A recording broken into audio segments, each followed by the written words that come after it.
maestro o un hermano sobre la muerte de Jesús después de leer ese relato de la pasión.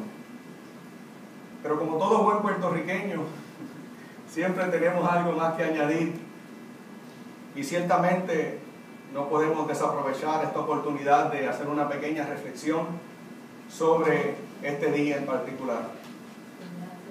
Muchas iglesias hoy predican lo que se conocen como las 7 palabras. No sé si ustedes han escuchado el famoso sermón de las 7 palabras. Yo no predico eso porque, número uno, es muy largo. He estado en servicios donde las 7 palabras pueden durar 2 horas. Y número 2, porque en realidad las 7 palabras son un compendio, ¿verdad?, de todos los evangelios, de las palabras, porque si usted lee a Mateo, el relato de la crucifixión de Mateo, de Marcos, de Lucas y Juan, las palabras son diferentes, ¿no? Pueden coincidir una que otra, pero en realidad lo que se ha hecho es hacer una compilación de esas palabras. Y eso yo creo que hasta le quita un poquito, si estamos leyendo a Juan, yo creo que debemos enfocarnos en lo que dice Juan. Que Juan tenía un mensaje que llevar, que quizá era un poquito diferente al que quería llevar Mateo, Lucas o el evangelista o Marcos. Así que para la iglesia que sigue la tradición apostólica, la iglesia que sigue la tradición, no hay duda que el Viernes Santo es un día triste, es un día de sufrimiento, es un día de dolor y es un día de desesperanza. A nosotros quizás no nos gusta escuchar eso porque nuestra mentalidad es que venimos a la iglesia para gozarnos en el Señor, venimos a la iglesia para celebrar, para salir llenos, para sentirnos contentos, ¿verdad? Eso prácticamente todo el año. Si usted le pregunta a una persona por qué va a la iglesia, le va a contestar que o va a la iglesia o a cuál iglesia, porque cuando sale se siente lleno. Y los domingos pues ciertamente es una celebración de lo que es el ministerio de Jesús y de nuestra salvación. Pero no podemos tapar el cielo con la mano. El Viernes Santo no es ese día.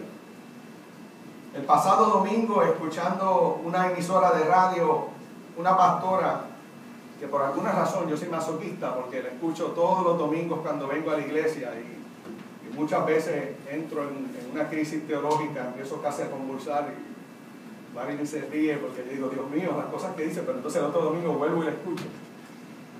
Pero esta pastora pues decía que la Semana Santa no era para estar triste, no era para vestir de negro, porque ya Cristo había resucitado, era una semana de celebración.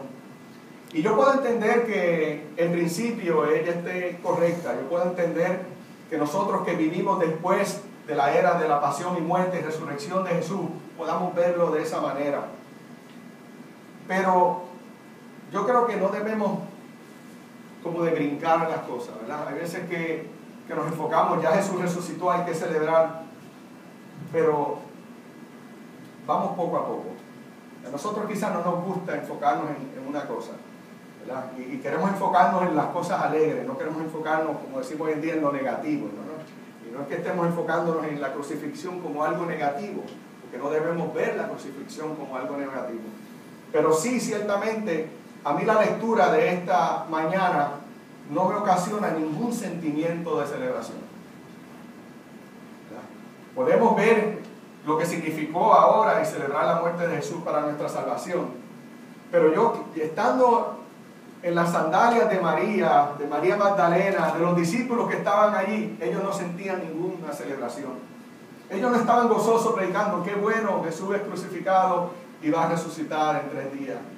Eso fue un momento de mucho dolor, de mucha desesperanza, de mucha tristeza, ciertamente.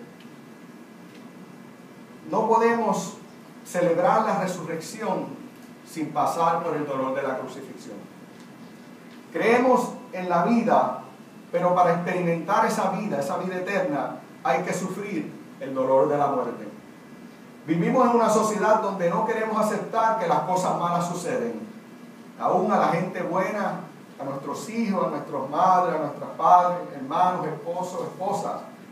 Todos podemos sufrir, podemos enfermar y podemos morir.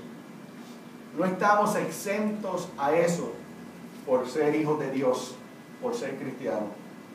Y cuando las iglesias en el mismo Viernes Santo tratan de tocar si Jesús murió, pero resucitó, hay que celebrar, nos estamos adelantando. Yo creo que va a haber tiempo, el domingo estaremos celebrando la resurrección, pero ese día no es hoy.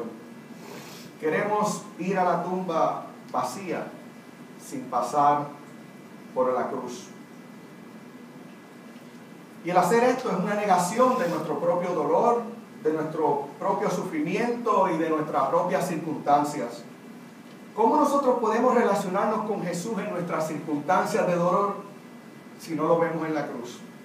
Como ya he dicho antes, si nosotros vemos a Cristo en la gloria, en los momentos en que estemos, como dicen por ahí, en las ruedas de abajo, lo vemos muy distante. No podemos relacionarnos a Él. Es quizás en la cruz donde nos podemos relacionar, donde podemos ver esa solidaridad de aquel que viene a la tierra, de que está con nosotros y de que sufre con nosotros. El mismo Hijo de Dios sufrió y el mismo Hijo de Dios murió.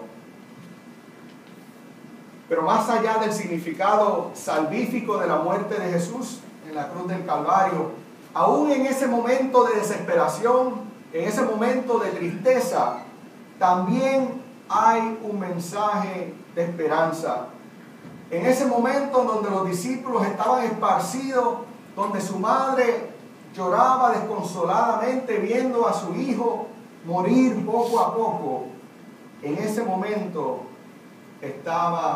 había un mensaje también de esperanza. Y yo voy a hablar un poquito sobre estas 3 palabras que dice Jesús en ese momento. 3 palabras muy importantes que tuvieron su significado en ese momento, pero tienen también su significado y nos interpelan también a nosotros hoy. La primera palabra dice: mujer, he ahí tu hijo, hijo, he ahí tu madre. Y consolidamos esas dos. Muchos consideran que fueron 2 palabras diferentes, pero es parte de la misma conversación. Mujer, he ahí tu hijo, hijo, he ahí tu madre. Y eso es un mensaje, ¿verdad? Una conversación que tiene Jesús refiriéndose a María y al discípulo amado. Y primero quiero mencionar que el llamar a María mujer no es como quizás nosotros lo vemos hoy en día, mira mujer, ¿verdad? Como si fuera algo despectivo. En realidad, en el tiempo de Jesús era dignificante. Decirle mujer era como decirle a alguien señora o dama, era con mucho respeto. Y en la comunidad de Juan, hay que recordar que el Evangelio fue escrito un tiempo después a una comunidad ya establecida, una comunidad cristiana, y en esa comunidad de Juan vemos que la mujer es igualitaria al hombre. Ellas son protagonistas tanto en la cruz como en la resurrección. Son testigos de la muerte y son testigos de la vida. Pero la comunidad de Juan es una que se solidariza con la necesidad de sus miembros. En los tiempos de Jesús, hermanos, no existía el seguro social, no existía el plan 8 ni nada de estas cosas que nosotros tenemos hoy en día. Si una mujer quedaba viuda, como había quedado María, esa mujer, si los hijos no se ocupaban de ella, se convertía en una víctima de la pobreza, y pobreza extrema. Y adivina a qué recurrían esas mujeres cuando quedaban en la pobreza extrema. ¿A qué recurrían? Muchas de ellas a la prostitución. Muchas de ellas recurrían a la prostitución porque la sociedad no las cuidaba. No había nada en la sociedad que podía ofrecerles. Si quedaban viudas y los hijos no tenían hijos, por eso es que tener hijos era importante. Ustedes se acordarán de estas historias de que las mujeres que no podían tener hijos estaban